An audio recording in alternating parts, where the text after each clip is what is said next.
We adopted an electronic health record on July 14th, 2004, Bastille Day. It was the most challenging thing I've practically ever done in my professional life. We were a 4-physician group. We had been together for a decade or so, and we realized that we were frustrated by all the ways that we couldn't meet perfectly reasonable needs that our patients would have. Mrs. Jones might come in and say, "Could you refill Mr. Jones' Lipitor prescription?" And you'd say, "Sure, what's the dose?" And she'd say, "You're the doctor, you know." And you'd face a series of choices, all of which seem bad. You could say, "I don't remember, let me leave the room and get the chart," but you're already a half hour behind. You could say, "Look, lady, how do you expect me to remember all my patients' doses?" and make her call you back. You could put it on your list and do it at the end of the evening when you were already 2 hours behind. None of those choices were good, and over and over and over again, we kept facing situations where we didn't have what we needed to have to do the kind of care we wanted to give to our patients. And an electronic health record, we hoped, would help us with that. I had had some background on the insurance side, and I understood something about quality measures. Mostly what I understood was that my colleagues could all tell you who needed a mammogram. They would be able to say any woman between 50 and 65 should have a mammogram every year. And they would be able to tell you that this morning when they saw Mrs. Jones, who was 62, that they recommended a mammogram to her. But if you asked them, well, what percentage of the women between 50 and 65 in your practice had a mammogram last year? None of them knew. And when I would ask, would that tell you something that you care about in your practice? Would that tell you something interesting about your practice? People said, yes, I'd love to know that, but I don't, I can't, how could I? And part of what we were thinking was that an electronic health record would help us know the answer to questions like that. So we adopted Better to meet patients' needs and to get a better sense of how we were doing as doctors and try to move to a world where we knew more about our practice than the insurance companies did. Up until then, the insurance companies knew more about our practice than we did.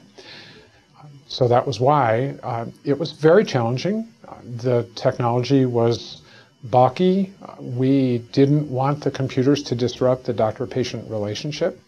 So instead of getting fixed computers in a corner with a monitor that you'd have your back to the patient while you were typing, we got portable tablet computers that were wireless and carried them around the exam room. That way we could be anywhere we needed to be to meet the patient's needs. But wireless technology didn't work all that well, and sometimes we'd get dropped, and it was very frustrating. And the hardest part, honestly, was moving from the paper environment to the electronic environment. All that data on paper needed to be structured for the electronic environment. It wasn't just a question of, oh, let's scan the charts. We wanted to be able to recover that last mammogram as a piece of structured data. That mammogram was done on December 11th, 2003. And to do that, we had to actually find ways to enter those data into the charts. And we had to find ways to enter medication lists and problem lists into charts. One of the things we did that was very gratifying was when we finished abstracting a chart, we had a big self-inking stamp that said chart preloaded, and when we'd finished, we'd whack the chart. And it was enormously gratifying to be able to do that and to watch as the chart room got thinner and thinner when those charts would go to the basement. But the first 3 months was extremely difficult, and it felt like an infant where we were feeding it all the time and it wasn't doing anything for us. It wasn't giving anything back. We were just working and working and working. But after 3 months, when we started seeing patients coming back who had had data entered on their first visit, now we started to see some real benefit from it. It was there to help us do the things that we did. Part of what we learned having the electronic health record was that the work we were doing in practice was not the work we thought we were doing in practice.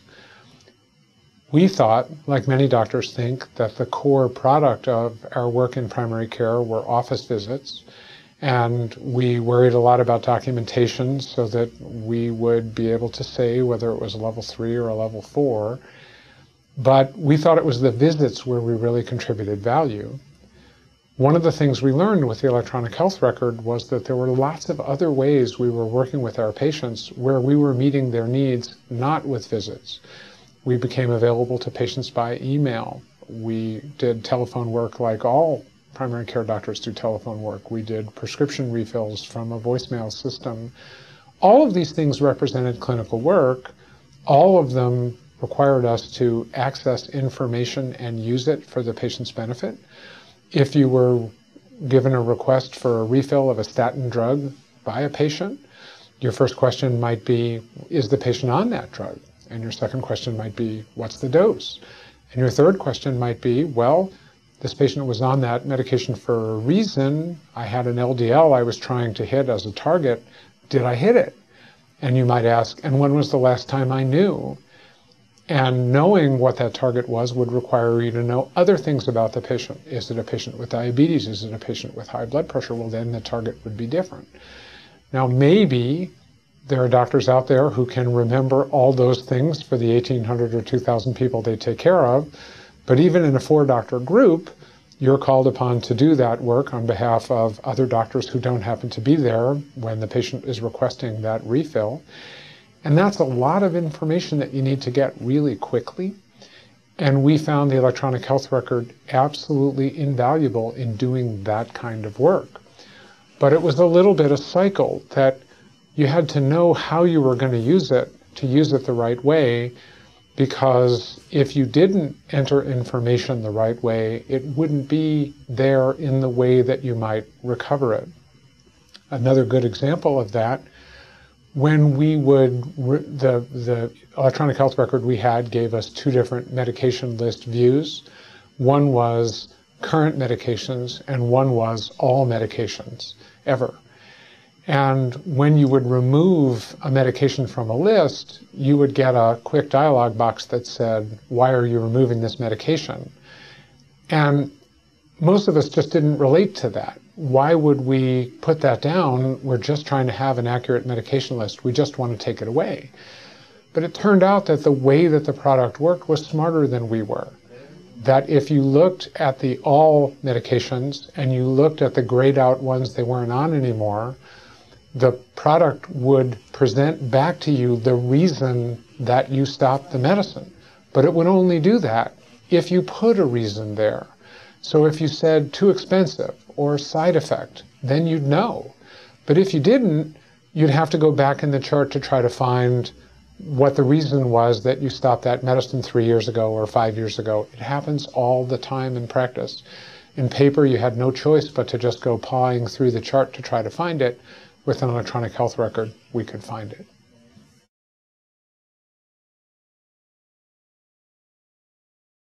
I was fortunate in my years of practice. I was in that practice for 25 or 30 years, 25 years in the community in which I lived in Philadelphia, to be able to do some medical leadership around primary care. I did work at the American Board of Internal Medicine. We were involved in trying to define what were the skills that we'd want in an advanced primary care practice of the 21st century. And as we defined those skills and came up with ideas for measuring and verifying that people had those skills, a lot of colleagues said, you're solving the wrong problem. The problem is the payment system. We're simply not being paid to do the work that we should be doing and that we want to be doing. So I left practice in March of this year, of 2011, and joined the Innovation Center at CMS. The Innovation Center was created by the Affordable Care Act to look at innovations of payment and or service delivery with the goal of finding innovations that decrease total cost of care while protecting quality or improving quality. And the magic opportunity at the Innovation Center is if we find such an opportunity, the Secretary is authorized to scale it up through the entire Medicare and Medicaid program without further authorization from Congress. She can do it by administrative fiat. So we're involved now in testing different models of payment, and my area is comprehensive models of primary care and also accountable care organizations and variations on the theme of accountable care organizations. Interestingly, in both of those areas, payment reform is hugely dependent on regular use and adoption of health information technology. If we ever want to get to a world where we're buying something other than visits and where we're buying something other than procedures, one of the most important ways we're going to do that is we're going to use health information technology. I would much rather be compensating primary care doctors for their rate of mammography than I would be paying them for each visit at which they counseled a woman to have a mammogram or not.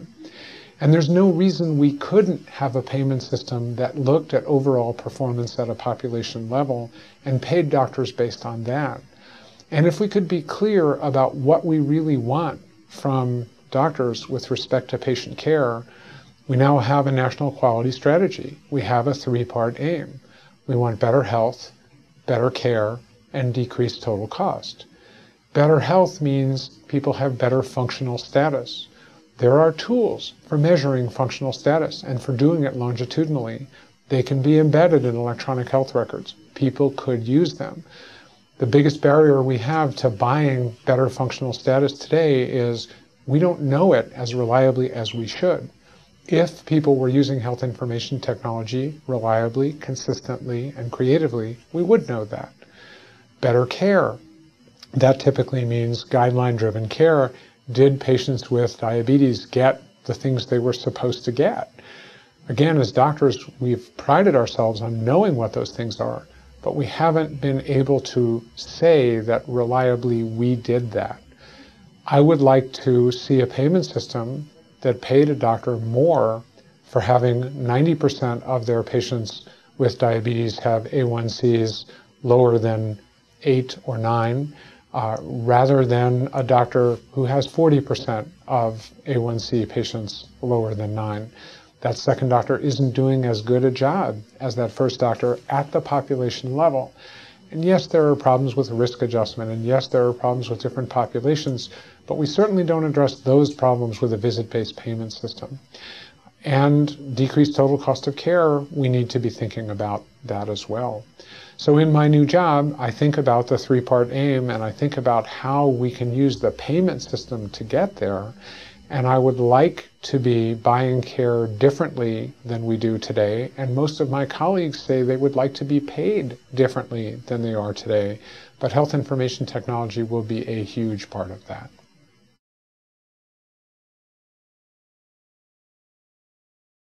For those of you who are just beginning your journey toward electronic health records, a few key points I'd make. One is, think of the problem you're trying to solve and realize that that problem is not just generating progress notes. The reason we have notes with pages and pages of text, and everybody today now is getting consulting notes and seeing hospital notes with pages of meaningless text. And first, take responsibility when you create documents. Nobody said you had to do that. If you do that, you did it. And if you don't do that, you didn't.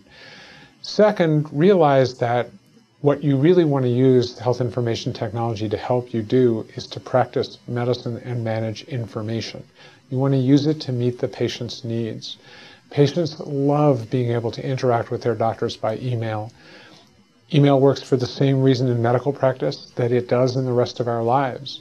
People don't want to answer the phone when it's ringing. And how many times did I call a patient and get her husband who would say, just a minute, she's out in the yard, I'll go get her. And then I'm sitting waiting. An email would have solved that problem. I wouldn't have been in that situation.